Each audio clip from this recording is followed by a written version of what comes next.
بسم اللہ الرحمن الرحیم۔ المومنین حضرت عائشہ رضی اللہ تعالی عنہا سے مروی ہے، یہ اسلام کے ابتدائی ایام تھے۔ رسول اللہ صلی اللہ علیہ وآلہ وسلم کی دعوت حق پر لبیک کہنے والے خوش نصیب مسلمانوں کی تعداد 38 ہو چکی تھی۔ ایک روز کہ جب رسول اللہ صلی اللہ علیہ وآلہ وسلم صحابہ کرام میں موجود تھے، تو حضرت ابوبکر صدیق رضی اللہ تعالی عنہ نے حضور سے اظہار اسلام کی اجازت طلب کی۔ آپ چاہتے تھے کہ ہمیں اشاعت اسلام کی اجازت دے دی جائے تاکہ اس راہ نجات میں اور لوگ بھی شامل ہوں اور ہم کافروں کے ظلم و ستم کے سامنے ڈٹ کر کھڑے ہو سکیں۔ حضرت ابوبکر کی اس درخواست پر رسول اللہ صلی اللہ علیہ وآلہ وسلم نے فرمایا، ہم لوگوں کی تعداد ابھی بہت تھوڑی ہے۔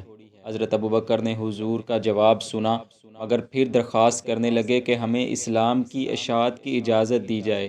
بس پیارے آقا صلی اللہ علیہ وآلہ وسلم نے اجازت مرحمت فرما دی۔ اجازت ملتے ہی وہ کم و بیش 38 لوگ 10 کے گروہوں میں بٹ کر مسجد کے مختلف کونوں میں بیٹھ گئے۔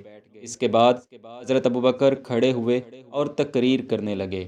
دوستو، یہ اسلام کی پہلی تقریر ہے جو باقاعدہ طور پر مسجد میں اشاعت اسلام کے لیے کی گئی، اور یہ تقریر کرنے والے حضرت سیدنا ابوبکر صدیق رضی اللہ تعالی عنہ تھے، جنہوں نے حضور صلی اللہ علیہ وآلہ وسلم کی موجودگی میں تقریر کی۔ یوں آپ اسلام کے سب سے پہلے مقرر بھی سمجھے جاتے ہیں۔ جب آپ تقریر کرنے کے لیے کھڑے ہوئے تو اس وقت رسول اللہ صلی اللہ علیہ وآلہ وسلم آپ کے قریب ہی تشریف فرما تھے۔ کفار نے جو ہی اسلام کی پہلی تقریر سنی تو ہر طرف سے مسلمانوں پر حملہ آور ہو گئے۔ حملہ اس قدر شدید تھا کہ مسلمانوں کو سنبھلنے کا موقع ہی نہ ملا۔ کفار مکہ نے فدائیان اسلام کو خوب زد و کوب کیا اور ان کے عتاب کا سب سے زیادہ نشانہ حضرت ابوبکر ہوئے، کیونکہ اس وقت وہی کھڑے ہو کر اسلام کی دعوت دے رہے تھے۔ انہیں فاسق و فاجر عتبہ بن ربیعہ نے اپنے جوتوں کی ایڑیوں سے زد و کوب کیا، جس سے آپ کے چہرے پر شدید ضربیں لگی اور خون بہنے لگا، حتیٰ کہ چہرہ پہچاننا مشکل ہو گیا۔ عتبہ بن ربیعہ نے یہیں بس نہ کیا بلکہ آپ کے پیٹ کو بھی اپنی ٹانگوں سے نشانہ بنایا، جس سے آپ پر بے ہوشی طاری ہو گئی۔ اس حملے کی خبر جب بنو تمیم کے لوگوں تک پہنچی تو وہ فوراً وہاں پہنچے اور کسی نہ کسی طرح ابوبکر صدیق کو وہاں سے چادر میں لپیٹ کر آپ کے گھر پہنچا دیا۔ آپ کی حالت دیکھ کر ہر کوئی یہی سمجھ رہا تھا کہ ابوبکر اب جاں بر نہیں ہو سکیں گے، یہاں تک کہ آپ کی طویل بے ہوشی کو موت سمجھ لیا گیا، اور بنو تمیم نے مسجد میں آ کر اعلان کر دیا، عتبہ بن ربیعہ نے ابوبکر کو قتل کر دیا ہے۔ ہر طرف کوہرام بپا ہو گیا، مسلمان بکھر چکے تھے، کوئی کسی جگہ چھپ کر بیٹھا تھا تو کوئی کسی کے گھر۔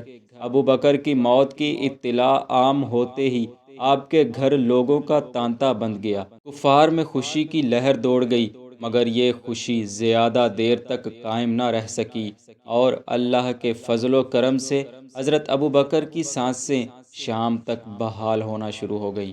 آپ ہوش میں آ رہے تھے۔ آپ نے آہستہ آہستہ آنکھیں کھولنا شروع کر دیں، حتیٰ کہ جناب ابوبکر صدیق کے ہونٹوں کو جنبش ہوئی۔ لوگوں نے کان لگائے تو آواز آ رہی تھی، رسول اللہ صلی اللہ علیہ وآلہ وسلم تو خیریت سے ہیں؟ سبحان اللہ، یہ شان ہے امام الصادقین کی۔ لوگ یہ الفاظ سن کر حیران ہوئے، مگر آپ کے ہونٹوں کو دوبارہ جنبش ہوئی اور آپ نے پھر رسول اللہ صلی اللہ علیہ وآلہ وسلم کی خیریت دریافت کی۔ لوگوں نے بتایا کہ رسول اللہ صلی اللہ علیہ وآلہ وسلم خیریت سے ہیں۔ آپ نے یہ سنا تو اطمینان سے دوبارہ آنکھیں بند کر لیں۔ لوگ آپ کی خیریت معلوم کر کے واپس لوٹنے لگے، حتیٰ کہ آپ کی والدہ اکیلی رہ گئی۔ حضرت ابوبکر نے اپنی والدہ سے پوچھا، رسول اللہ کیسے ہیں؟ آپ کی والدہ نے کہا، مجھے ان کے بارے کچھ معلوم نہیں ہے۔ فرمایا، آپ جا کر جمیل بنت خطاب سے پوچھ کر آئیں۔ آپ کی والدہ اپنے بیٹے کی خواہش پر وہاں سے اٹھی اور جمیل کے گھر پہنچ گئی۔ جمیل نے کہا، میں تو صرف تمہارے بیٹے کو جانتی ہوں، مجھے کیا معلوم محمد صلی اللہ علیہ وآلہ وسلم بن عبداللہ کیسے ہیں؟ اگر آپ کہیں تو میں آپ کے بیٹے کے پاس چلتی ہوں۔ چنانچہ جمیل حضرت ابوبکر کے پاس آئیں اور کہنے لگی، میں کسی سے رسول اللہ صلی اللہ علیہ وآلہ وسلم کا حال دریافت کرتی ہوں، پھر آپ کو آ کر آگاہ کروں گی۔ حضرت ابوبکر صدیق نے تب تک کچھ نہ کھایا پیا جب تک کہ جمیل نے واپس لوٹ کر رسول اللہ صلی اللہ علیہ وسلم کی خیریت نہ بتا دی۔ پھر آپ نے پوچھا، رسول اللہ صلی اللہ علیہ وآلہ وسلم اس وقت کہاں ہیں؟ جمیل نے کہا، آپ اس وقت ابن ارکم کے مکان میں موجود ہیں اور آپ کے سب ساتھی بھی وہی ہیں۔ آپ نے پھر کہا، میں اس وقت تک نہ کچھ کھاؤں گا نہ پیوں گا جب تک کہ حضور کو اپنی آنکھوں سے نہ دیکھ لوں۔ بس آپ کی والدہ نے آپ کو کسی نہ کسی طرح ابن ارکم کے گھر پہنچانے کا انتظام کیا اور خود بھی ساتھ چلی گئی۔ رسول خدا صلی اللہ علیہ وآلہ وسلم نے جب ابوبکر صدیق کو اس حالت میں دیکھا تو آپ دیدہ ہو گئے، یہاں تک کہ زاروں قطار رو دیے۔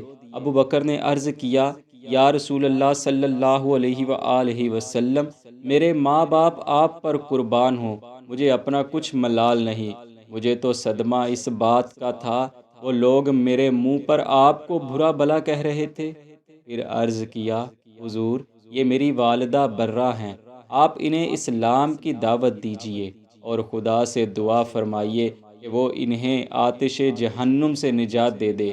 بس حضور صلی اللہ علیہ وآلہ وسلم نے آپ کی والدہ کو اسلام کی دعوت دی تو وہ فوراً مسلمان ہو گئی۔ اس کے بعد آپ صلی اللہ علیہ وآلہ وسلم نے اور وہاں موجود دوسرے مسلمانوں نے جو وہاں موجود تھے، دونوں ماں بیٹے کے حق میں دعائے خیر کی۔ دوستو، حضرت ابوبکر صدیق رضی اللہ تعالی عنہ اسلام کے پہلے خلیفہ راشد، خاتم النبیین، حضرت محمد صلی اللہ علیہ وآلہ وسلم کے اولین جانشین، عظیم صحابی اور ہجرت مدینہ کے اہم ترین موقع پر رسول خدا صلی اللہ علیہ وآلہ وسلم کے رفیق سفر رہنے والے عظیم انسان ہیں۔ آپ اور آپ کے گھرانے کی دین اسلام کی سربلندی کے لیے کی گئی خدمات بے مثال ہیں۔